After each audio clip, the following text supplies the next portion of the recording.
ಇವತ್ತಿನ ವಿಡಿಯೋ ಏನಪ್ಪ ಅಂದರೆ ಬೆಳಗ್ಗೆನೇ ಎದ್ದು ತೋಟಕ್ಕೆ ಬಂದಿದ್ದೆ. ಕರೆಂಟ್ ಇದಾವೆ ಅಂತ ಕರೆಂಟ್ ನೋಡಿದ್ರೆ ನೈಟು ಜಾಸ್ತಿ ಕೊಟ್ಟು ನೀರೆಲ್ಲ ಹೊರಗೆ ಇನ್ನೊಂದು ತೋಟಕ್ಕೆ ಹೋಗ್ತಿದ್ವು. ಅದನ್ನು ವಾಲ್ ಕಟ್ ಮಾಡಿ ಇನ್ನೊಂದು ಸಣ್ಣ ಅಡಿಕೆ ಗಿಡಕ್ಕೆ ವಾಲ್ ತಿರುವಿದೆ.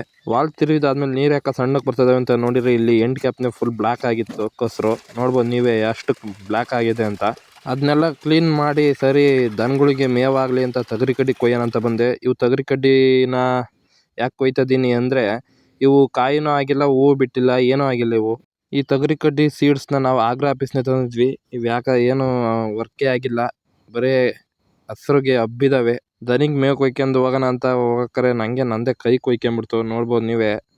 ಅದಕ್ಕೆ ಅಲ್ಲೇ ಇದ್ದು ಒಂದು ಬಟ್ಟೆ ತಗೊಂಡು ಕೈಗೆ ಕ್ಲೀನಾಗಿ ಕಟ್ಕೊಂಬಿಟ್ಟಿದ್ದೀನಿ. ಹಂಗೆ ಸರಿ ಅಂತ ಮುಂದೆ ಬರ್ತಿದ್ರೆ ನಮ್ಮ ಅಣ್ಣ ಇಲ್ಲಿ ತೊಗರಿ ಕಡ್ಡಿನ ಏರ್ತಿದ್ದ. ಅಡಿಕೆ ಗಿಡದಾಗ ಹಾಕಿದ್ದವನು ಒಂದು ಎಕರೆಗೆ ಒಂದು 2-3 ಲೋಡ್ ಆಗಿದ್ದಾವೆ. ಆದರೆ 50 ಸೇರು ಕಾಳು ಆಗ್ತಾವೆ ಅಷ್ಟೇ.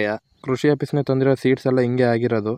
ಇದೆಲ್ಲ ಆಗಿ ಮನೆಗೆ ಹೋಗಿ ಊಟ ಮಾಡಿ ಆಕಳುಗಳನ್ನ ಹೊಡ್ಕೊಂಬರ್ತಿದ್ದೀನಿ. ನೋಡ್ಬೋದು ಇಲ್ಲಿ ನಮ್ಮ ಆಕಳು ಬರ್ತೈತೆ ನಾ ಕರೆದ ತಕ್ಷಣ. ಇದೆಲ್ಲ ಆಗಿ ದನಗಳನ್ನ ಮೇಯಿಸ್ತಿದ್ದೆ. ಅಷ್ಟೊತ್ತಿಗೆ ಯಾರೋ ಅವಿವೇಕಿಗಳು ಮಧ್ಯಾಹ್ನ 3 ಗಂಟೆ ಹಂಗೆ ಬೆಂಕಿ ಹಚ್ಚಿದ್ರು. ನೋಡ್ಬೋದು ನೀವೇ ಇಲ್ಲಿ ಎಲ್ಲ ದನಗಳು ಆಡೋಕ್ಕೆ ಮೇವಿದ್ರು, ಅದಕ್ಕೆ ಬೆಂಕಿ ಹಚ್ಚಿದ್ದಾರೆ. ಎಷ್ಟು ಜೋರಾಗಿ ಉರಿತೈತೆ ಅಂತ. ನಾವು ನಮ್ಮ ಅಡಿಕೆ ಗಿಡನ ಪ್ರೊಟೆಕ್ಷನ್ ಮಾಡೋಕ್ಕೆ ನಾನು, ನಮ್ಮ ಅಪ್ಪಾಜಿ, ನಮ್ಮ ಅಣ್ಣ ಮೂವರು ಪ್ರಯತ್ನ ಪಡ್ತಿದ್ದೀವಿ. ನಾನು ಏನು ಹೇಳೋಕೆ ಇಷ್ಟಪಡ್ತೀನಿ ಅಂದರೆ ಬೇಸಿಗೆ ಸ್ಟಾರ್ಟ್ ಆಗ್ತಿದ್ದಂಕ್ಲೆ ನಿಮ್ಮ ತೋಟದ ಸುತ್ತ ಕ್ಲೀನ್ ಮಾಡ್ಕೊಳ್ರಿ. ಈ ಥರ ಎಲ್ಲ ನೋಡಿರಿ ಬೆಂಕಿ ಹಚ್ಚಿರಿ. ಈ ಕಡೆ ನಮ್ಮ ತೋಟದ ಕಡೆಗೆ ಬರ್ತಿಲ್ಲ ಬೆಂಕಿ. ನಾವು ಈ ಥರ ಪ್ರೊಟೆಕ್ಷನ್ ಮಾಡ್ಕೊಂಡು